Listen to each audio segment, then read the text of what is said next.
हम लोग आज आकाशीय द्रव्यों को पढ़ेंगे। मृदु, लघु, सूक्ष्म, श्लक्ष्ण, शब्द गुण बहुलानि आकाशात्मकानि मार्दव, औषधीय, लाघव, कराणि। अब हम लोग सुश्रुत संहिता से लिखेंगे। श्लक्ष्ण, सूक्ष्म, मृदु, रेवाई, विशद, विविक्तम, अव्यक्त रसम, शब्द बहुलम, काशीयम, मार्दव, सौशीर्य, लाघव, करम इति। बाकी संहिताओं में इसी प्रकार से लिखा हुआ है, हम इसीलिए दो संहिताओं का रेफरेंस लेंगे। आइए हम लोग अब आकाशीय द्रव्यों को समझते हैं सामान्य रूप से। तो जो द्रव्य मृदु हो, इसका सबसे जो प्रमुख गुण है वो मृदु गुण है। आकाश से मृदु कुछ नहीं होता, क्योंकि आकाश कभी टूटता ही नहीं। आकाश को आप कोई सा भी रूप दे सकते हैं, लेकिन आकाश कभी टूटता नहीं है, और जो मृदु होता है वो नहीं टूटता है। ठीक है, तो मृदु का मतलब क्या होता है वो थोड़ा सा आप ब्रैकेट में लिख लीजिए। मृदु कोमलः, कठिनः मृदु विपरीतः, और एक तीक्ष्ण से इसका विपरीत किया है। दाह पाक करः तीक्ष्णः, श्रावणो मृदु अन्यथा। यानी जो मृदु गुण से युक्त है वो दाह नहीं करेगा, पाक नहीं करेगा, है ना, और श्राव नहीं करेगा। तो यानी जो शीतता कारक है, ठीक है, जो पाक में सहयोग नहीं करता, ऐसा अपाक कारक नहीं है, लेकिन पाक की क्रिया में इसका कोई उपयोग नहीं है, और श्राव की क्रिया भी नहीं कराता, तो वो मृदु गुण से युक्त होता है। यानी आकाशीय द्रव्य किसी चीज़ का श्राव नहीं कराता, ठीक है, ना ही पाक कराता है और ना ही दाह उत्पन्न करता है। फिर दूसरी बात कहा कि भाई मृदु कोमलः, जो बहुत ही कोमल है। कोमल जो किसी भी तरीके से आपको कोई रिएक्शन नहीं करता। कोमल वो है, जैसा कि हम रामचरितमानस में सुनते हैं, अति कोमल रघुवीर स्वभाव, यद्यपि अखिल विश्व कर राव। पूरे ब्रह्मांड के नायक होकर के भी उनका स्वभाव बहुत ही कोमल है। मतलब कोमल से मतलब है कि आपको कोई भी हानि नहीं करता, किसी भी तरीके से हानि नहीं करता, तो वो है कोमल। आकाश कभी भी हानिकारक नहीं होता, किसी भी तरीके से प्रतिक्रिया करके आपको हानि नहीं करता, ठीक है। क्योंकि देखिए आकाश सत्वगुण बहुल होता है, और जो सत्वगुण बहुल होता है वो किसी को किसी भी तरीके से हानिकारक नहीं होता। रजगुण हानि कर सकता है, तम गुण हानि कर सकता है, लेकिन सत्वगुण कभी हानि नहीं करता, इसलिए कोमल। दूसरा मृदु का जो और दूसरा अर्थ है धातुओं के मलों के परिप्रेक्ष्य में, वो है शिथिल। शिथिलः कोमलम, जो कठिन नहीं है वो कोमल है।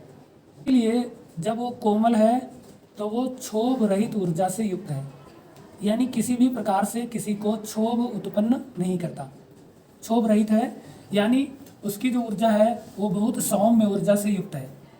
सौम्य ऊर्जा से युक्त जो द्रव्य होते हैं वो होते हैं कोमल स्वभाव के या मृदु गुण से युक्त, ठीक है। सौम्य ऊर्जा का मतलब क्या है? जो ऊर्जा किसी भी तरीके से हानिकारक ना होती हो, ठीक है, वो है सौम्य ऊर्जा।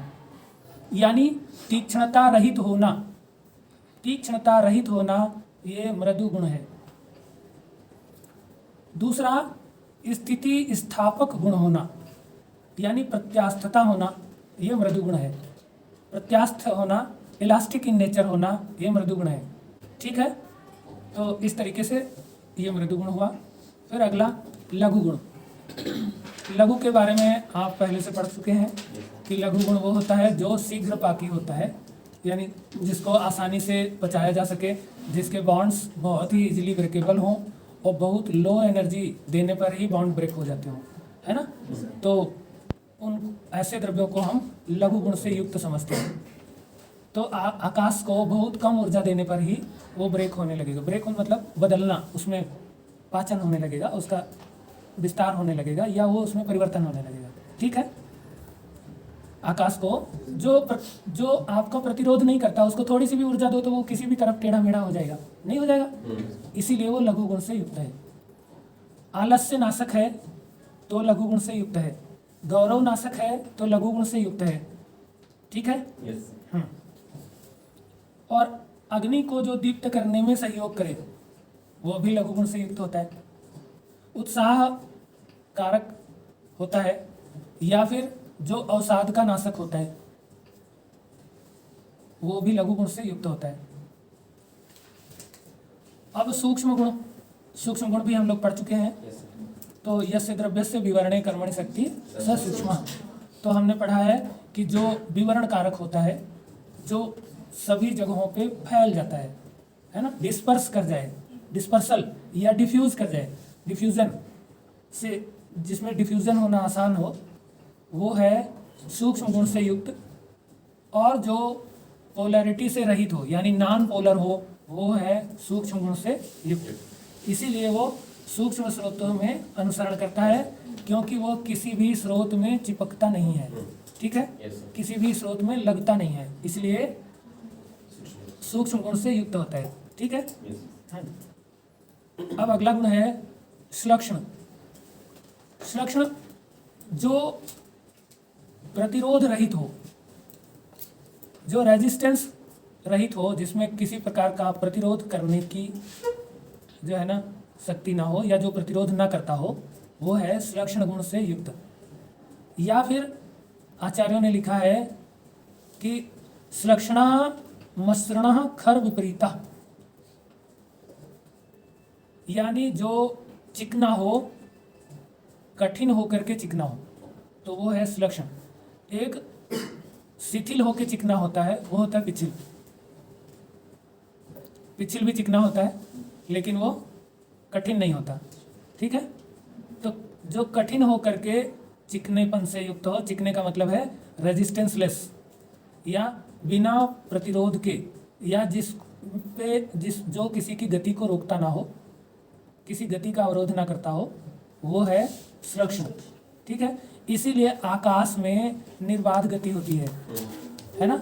जहाँ आकाश है, जहाँ शून्य है, अनंत है, अनंत में किसी भी प्रकार का कोई बल नहीं होता, इसीलिए वहाँ ग्रेविटेशनल फोर्स नहीं होता, या किसी भी प्रकार का कोई जो गैसेस का प्रेशर होता है, तो उससे भी आपकी गति में बाधा आती है।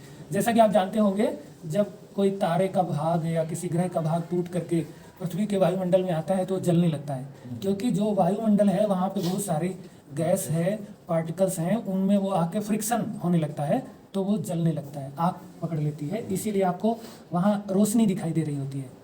समझ गए? अगर उसका प्रतिरोध नहीं होता तो वो जलता नहीं। ठीक है, तो इस तरीके से आकाश, जो शुद्ध आकाश है, उसमें जो श्लक्षण गुण है, उसी वजह से शुद्ध आकाश में किसी भी प्रकार का कोई भी प्रतिरोध नहीं है, और जब तक प्रतिरोध नहीं होगा तब तक ऊष्मा उत्पन्न नहीं होगी, और तब तक कोई भी ग्रह या कोई भी वस्तु जलेगी नहीं। ऊष्मा नहीं होगी तो जलेगा नहीं। ठीक है ना। तो ये किसी भी चीज़ की गति में कोई भी बाधा नहीं डालता, यानी प्रतिरोध रहित है। समझ में आ रही बात?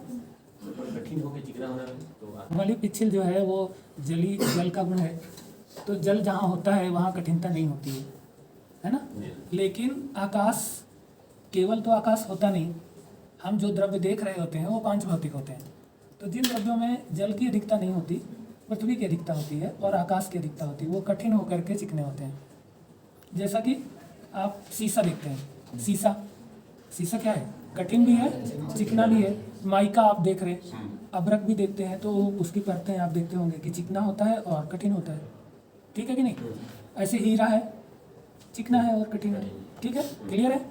तो लेकिन वो पांच भौतिक द्रव्य हैं। अगर हम आकाश की बात करेंगे तो एक ही बात आएगी कि प्रतिरोध रहित होना, वहाँ कठिन होना नहीं है, क्योंकि आकाश कठिन नहीं होता है। ठीक है, तो इस तरीके से श्लक्षण गुण का मतलब है बाधा रहित गति होना, ये श्लक्षण गुण है। ठीक है, अगला विविक्त। तो विविक्त के बारे में लिख लीजिए, विविक्तम पृथक भूतम अवयव द्वारेण शून्यम इति अन्ये।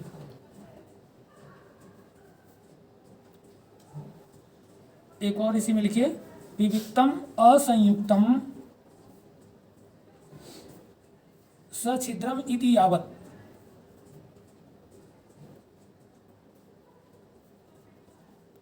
तो देखिए, विविक्त का मतलब होता है कि सब में व्याप्त होकर के भी असंयुक्त रहना। व्याप्त है परंतु संयुक्त नहीं है ना। व्याप्त होकर के भी सभी जगह उपस्थित रहता है परंतु किसी से संयुक्त नहीं होता है। ये गुण जो है वो विविक्त गुण है। विविक्तम पृथक भूतम माने साथ रह करके भी संयुक्त नहीं। जैसे कि आप जानते हैं, जैसे आप देखा होगा कि जल में कमल को आप कमल के पत्रों को डालते हैं, है ना, तो अब वो जल में रह करके भी भीगा नहीं रहता। तो ये क्या है, विविक्त गुण है। ठीक है, कि उसमें साथ भी है परंतु संयुक्त नहीं है। ठीक, इसी को विविक्त गुण कहते हैं कि विविक्तम पृथक भूतम, पृथक होना। ठीक है, तो ऐसा कैसे होता है, ये अवयव रहित होता है, इसीलिए सब में व्याप्त होकर के भी असंयुक्त स्थिति में रहता है। इसमें कोई अवयव नहीं होता, कोई पार्ट नहीं होता, कोई फ्रैक्शन नहीं होता, इसीलिए ये सर्वत्र होकर के भी संयुक्त नहीं होता। देखो, अगर संयुक्त होगा तो कोई भाग संयुक्त होगा, कोई पार्ट संयुक्त होगा, है ना। तो जब किसी चीज में भाग हो सकता होगा, टुकड़ा हो सकता होगा, है ना, तब वो किसी चीज से संयुक्त होगा। क्योंकि आकाश में जो है भाग नहीं होता, पृथक नहीं होता, आकाश अलग नहीं किया जा सकता, इसलिए सर्वत्र व्याप्त है। जब अलग किया जाएगा तो सर्वत्र व्याप्त नहीं होगा, है ना। और जो सर्वत्र व्याप्त है वो कहीं चिपक नहीं सकता, क्योंकि जब तक व्याप्ति तो तभी होगी जब कहीं चिपके ना। अगर कोई चीज चिपकती है तो जहां तक चिपकेगी वहीं तक रहेगी, उसके आगे नहीं जा पाएगी। इसीलिए आकाश में विविक्त गुण होता है। ठीक है, तो सर्वत्र व्याप्त होकर के भी किसी से चिपकता नहीं है, उसका कारण है अवयव रहित होना। ठीक, शब्द गुण बहुल होना।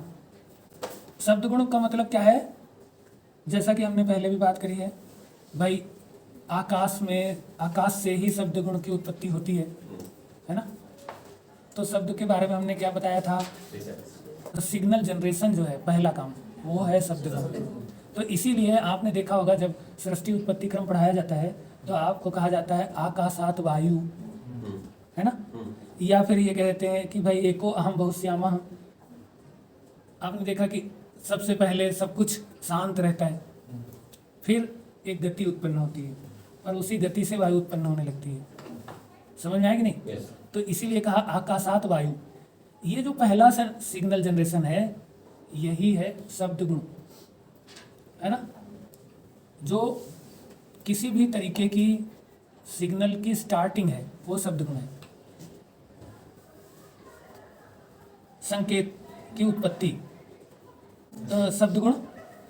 और अब हम लोग क्या करेंगे, यदि आकाशीय द्रव्यों का चिकित्सा में प्रयोग करेंगे तो कौन कौन से कर्म करते हैं। तो तानि मार्दव सौशीर्य लाघव कराणी इति, ये हमने पढ़ा था। तो मार्दव क्या है, मार्दव मतलब शरीर में मृदुता या शरीर में कोमलता उत्पन्न करना, मन में दया करुणा भाव की उत्पत्ति करना, मलों और धातुओं में शिथिलता लाना या काठिन्यता का नाश करना, ये मार्दव कर्म है।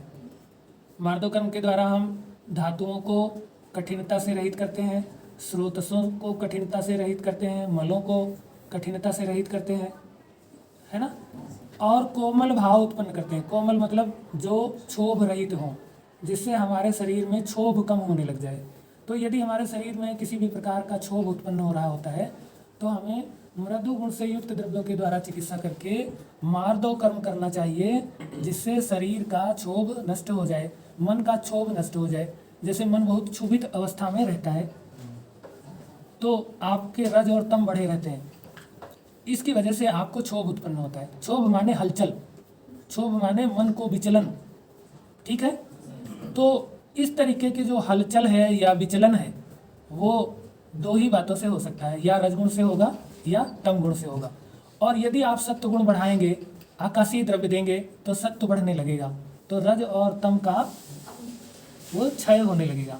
रज और तम जब क्षय होंगे, सत्व बढ़ेगा, तो क्षोभ कारक स्थितियां नष्ट होने लगेंगी, यानी क्षोभ उत्पन्न नहीं होगा। इसीलिए जो परम सात्विक लोग होते हैं वो उनको किसी भी प्रकार का क्षोभ उत्पन्न नहीं होता, चाहे वो कोई खुशी वाली बात हो और चाहे कोई दुख उत्पन्न करने वाली हो। तो इसीलिए फिर ऐसे स्थिति में वो समता को प्राप्त रहते हैं। सम स्थिति होना मतलब आप क्षोभ से रहित हैं, ठीक है ना। और भाई आपको कोई बात बोली गई और आप तुरंत उत्तेजित हो गए, मतलब आपको क्षोभ लगा, आप है ना क्षोभ से युक्त हो गए। या आप डिप्रेस हो गए तो भी आप क्षोभ युक्त हैं। तो उत्तेजित हुए तो ये रजगुण का कार्य है, और डिप्रेस हुए तो ये तम गुण का कार्य है, ठीक है। जैसे किसी के यहाँ कोई उपलब्धि प्राप्त हो गई, जन्म आदि हुआ, तो लोग बहुत खुशी होते हैं, ये रजगुण का कार्य है। और किसी के यहाँ किसी की मृत्यु हो गई तो बहुत दुखी होते हैं, ये तम गुण का कार्य है।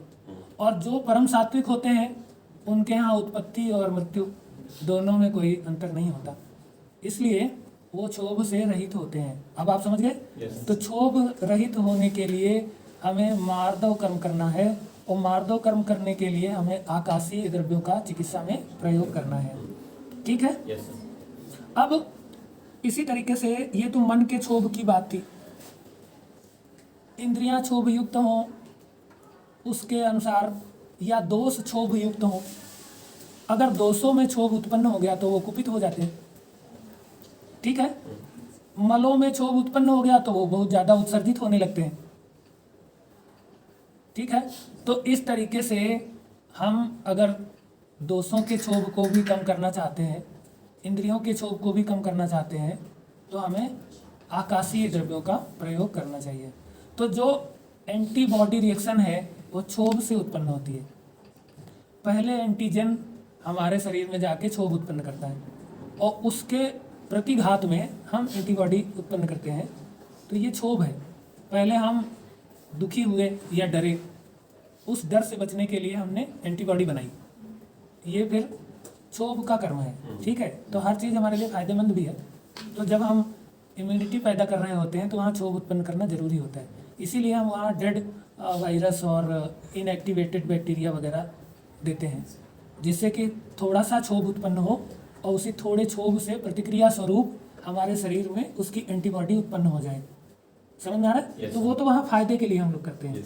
लेकिन अगर बहुत ज़्यादा रिएक्शन हो रहा है किसी चीज़ का, तो हमें मार्दव कर्म करना चाहिए, जिससे उसका वो रिएक्शन रुक जाए। जैसे आप कहते हैं ना कि हमको इस दवा से रिएक्शन होता है, इसका मतलब है यहाँ मार्दव उत्पन्न करने की आवश्यकता है, यहाँ सत्व बढ़ाने की आवश्यकता है, रज और तम को कम करने की जरूरत है। समझ रहे हैं ना। हाँ, तो मार्दव हो गया। अब मार्दव का और उपयोग क्या है, जैसे कोई स्रोतस है, कोई स्फिंक्टर है, वो कठिन हो गया है तो फैलेगा नहीं, तो उसमें से जो भी द्रव्य है, धातु है, मल है, जिनको भी पास होना है वो उतने आसानी से पास नहीं हो पाएंगे। जैसे ब्लड प्रेशर बढ़ जाएगा, अगर धमनी काठिन्य हो जाए तो ब्लड प्रेशर बढ़ जाएगा। ऐसी स्थिति में हमें क्या करना चाहिए, मार्दव कारक, हाँ, आकाशीय द्रव्यों को चिकित्सा में प्रयोग करना चाहिए। या जिनका भी मृदु गुण है, ऐसे द्रव्य, जैसे जलीय द्रव्य भी मृदु हुआ करते हैं और आकाशीय द्रव्य भी मृदु हुआ करते हैं, तो जो भी मृदु गुण से युक्त द्रव्य हैं उनको प्रयोग करेंगे तो वो स्रोतसों में काठिन्यता का नाश करेंगे, और परिणाम स्वरूप धमनी का जो मतलब काठिन्यता है वो थोड़ा कम हो जाएगी और रक्त भार आधिक्य कम होने लगेगा। ठीक है कि नहीं। ऐसे ही जो स्रोतोवरोध है वो भी दूर होने लग जाएगा। तो स्रोतोवरोध जन्य वायु कोप है तो हमें वहाँ भी मार्दव चिकित्सा की जा सकती है। ठीक है ना। हाँ, इसके अलावा सौशीर्य कराणी। सौशीर्य क्या है, विवरणम छिद्र प्रदानम आकाशस्य इति। सुशीलता पैदा करना यानी छिद्र पैदा करना, छिद्र प्रदानम आकाशस्य इति। सौशीर्य रंध्र बहुलता, अत्र आकाश बाहुल्यम द्रव्यस्य पृथिव्यादिभूतांतर अल्पत्वेन भूरि व्यक्त आकाशत्वेन च गेयम यदेव भूरि सुशिरम तन्नाभसम, जिसमें अधिक मात्रा में आकाश महाभूत की प्रेजेंस होती है वो नाभस होते हैं द्रव्य, और वो ही द्रव्य अधिक सुशीलता से युक्त होते हैं, यानी छिद्रों से युक्त होते हैं। तो बहुत छिद्रों वाले जो द्रव्य होते हैं वो, या जिनमें बड़े बड़े छिद्र होते हैं वो, या जिनमें इंटरसेलुलर स्पेस बहुत ज़्यादा होता है, इंट्रासेलुलर स्पेस बहुत ज़्यादा होता है, वो सब सुशीलता से युक्त होते हैं और ऐसे द्रव्य नाभस हुआ करते हैं। ठीक है, तो इसका कार्य क्या है? देखिए, जब सुशीलता बढ़ेगी शरीर में, अगर हमको सुशीलता बढ़ानी है तो इसका मतलब ये है कि शरीर में दोष धातु मलों की गति बढ़ानी होती है, तो हम सुशीलता बढ़ाते हैं। स्थूलता का नाश करना होता है तब हम सुशीलता बढ़ाते हैं। कठिनता का नाश करना होता है तब हम सुशीलता बढ़ाते हैं। संघात का नाश करना होता है तो हम सुशीलता बढ़ाते हैं। संघात मतलब पास पास आना, संघनन होना, है ना, घनत्व होना। तो घनत्व को कम करना हो तो हम सुशीलता को बढ़ाते हैं। तो अगर हमारे शरीर में कोई चीज़ सघन होती चली जा रही है और हम चाहें कि वो सघन ना हो, ऐसी स्थिति के लिए हमें सौशील्य कर्म करना है। दूसरा, सुशीलता से हमारी कोशिकाओं में आसानी से रस का संवहन हो पाता है, प्राणों का संवहन हो पाता है, दसों दिशाओं से रस का संवहन होता है। इसीलिए हृदय में क्या लिखा है? रसवाही स्रोतस का मूल क्या है? हृदय मूलम 10 धमनियाँ, है ना। तो 10 धमनियाँ क्या हैं? ये कोशिका के 10 दिशाओं के छिद्र हैं, और हृदय क्या है? कोशिका है। यही रसवाही स्रोतस का मूल है। ठीक है, रस मतलब प्लाज्मा, और प्लाज्मा कोशिका में आना और जाना ये उन्हीं 10 दिशाओं के छिद्रों से करती है। और चूंकि 10 दिशाएं ही होती हैं और कोशिका में 10 दिशाओं में छिद्र होते हैं, इसीलिए 10 वो धमनियाँ हैं। धमन वो जिनको बाई प्रेशर या विद प्रेशर ग्रेडियंट या विद एनी ग्रेडियंट क्रॉस होती हो कोई चीज़, तो उसको हम धमनी कहेंगे। धमनी किसको कहेंगे? जिसमें धमन होता हो, यानी कोई तो प्रेशर काम करता हो, चाहे वो प्रेशर ही पार्शियल प्रेशर काम कर रहा हो, चाहे कंसंट्रेशन वाला प्रेशर काम कर रहा हो। ठीक है, तो सेल के अंदर कोई चीज़ जो है ना, वो आइदर कंसंट्रेशन ग्रेडियंट के थ्रू जाती है या प्रेशर ग्रेडियंट के थ्रू जाती है। समझ में आ रही बात ना? और वो ऐसा नहीं होता कि सेल के किसी एक तरफ से जाती है एक तरफ से आती है। सेल के 10 दिशाओं से जाती है और 10 दिशाओं से आती है, इसीलिए। और आती बलपूर्वक है, जाती भी बलपूर्वक है। इसीलिए जहाँ बलपूर्वक कहीं गति कराई जा रही हो उसको कहते हैं धमन, और वो धमन जहाँ हो रहा होता है उसको कहते हैं धमनी। और वो सेल की जितने भी पोर्स हैं उन सब में बलपूर्वक ही गति हो रही है। समझ में आ रही बात कि नहीं? इसीलिए वो 10 दिशाओं के छिद्र 10 धमनियाँ हैं। और चूँकि हृदय में जो जो कुछ रहता है वो कोशिका में रहता है, हार्ट में नहीं रहता, है ना। जो प्राण वायु है, और कौन सा कफ है? हाँ, उलंबक कफ है। कौन सा पित्त है? साधक पित्त है। ठीक है, और सभी इंद्रियां हैं, आत्मा है, सगुणश्चेता है, ये सभी हृदय में रहते हैं। और वो हृदय है कोशिका। कोशिका में ही मन रहता है, कोशिका में ही आत्मा रहती है, कोशिका में ही रिसेप्टर्स हैं, कोशिका में ही सारे प्राण वायु है, सारा कुछ है। ठीक है, और उसी में रस का भी वास है। प्लाज्मा जो कोशिका में रहता है उसको हम साइटोप्लाज्म कहते हैं, इसलिए वो हृदय है। क्लियर हो गई बात कि नहीं? और तो इस तरीके से सौशील्यता बढ़ा के हम प्राणों का, है ना, जो 12 प्राण हैं उनकी गति को निर्बाध करते हैं, और रस धातु की गति को निर्बाध करते हैं, है ना, और हम मन की गति को भी निर्बाध करते हैं। ठीक है ना? हाँ, तो ये सौशील्य कर्म का कार्य है। अब हम लोग अगला कर्म है लाघव कराणी। वो हमने वायवीय द्रव्यों के कर्मों में पढ़ा दिया है कि लाघव कर्म से क्या होता है। शरीर में जड़ता का नाश होता है, अग्नि की जड़ता का नाश होता है, यानी अग्नि दीप्त होने लगती है, इंद्रियां सक्रिय होने लगती हैं, शरीर में उत्साह की उत्पत्ति होती है। तो ये सब लाघव कर्म के द्वारा किया जाता है ना। और लाघव वैसा भी, जैसा कि आप जानते हैं, आकाशीय द्रव्य के हिसाब से यदि आप जानना चाहेंगे तो सत्व गुण बढ़ता है तो आपकी ऊर्ध्व गति बढ़ती है, और रज और तम ये दोनों अधोगति कारक होते हैं, है ना। तो इसीलिए आकाशीय द्रव्य सेवन कराने से सत्व गुण बढ़ता है। इसीलिए हमारे शरीर को प्रेरणा, ऊर्जा, उत्साह, है ना, गति ये सब प्राप्त होने लगती है। मन भी जो है ना ऊर्ध्व गति को प्राप्त होता है। इस तरीके से लाघव कर्म होता है। तो यानी हमारे शरीर में आलस्य नहीं रहता, तंद्रा नहीं रहती, निद्रा नहीं रहती। इसीलिए जो बहुत बड़े बड़े योगी होते हैं वो कभी सोते ही नहीं हैं, वो केवल योग निद्रा ही लेते हैं और उतने से ही उनकी निद्रा पूरी हो जाती है, क्योंकि वो बहुत लघु होते हैं। जो चीज़ लघु है उसको निद्रा नहीं आ सकती। निद्रा आने के लिए क्या चाहिए?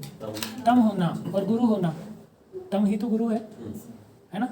इसलिए जब लघु, अत्यंत लघु है आकाश, इसलिए जितना आकाश बढ़ेगा शरीर में उतना ही निद्रा कम हो जाएगी, लघुता बढ़ने के कारण।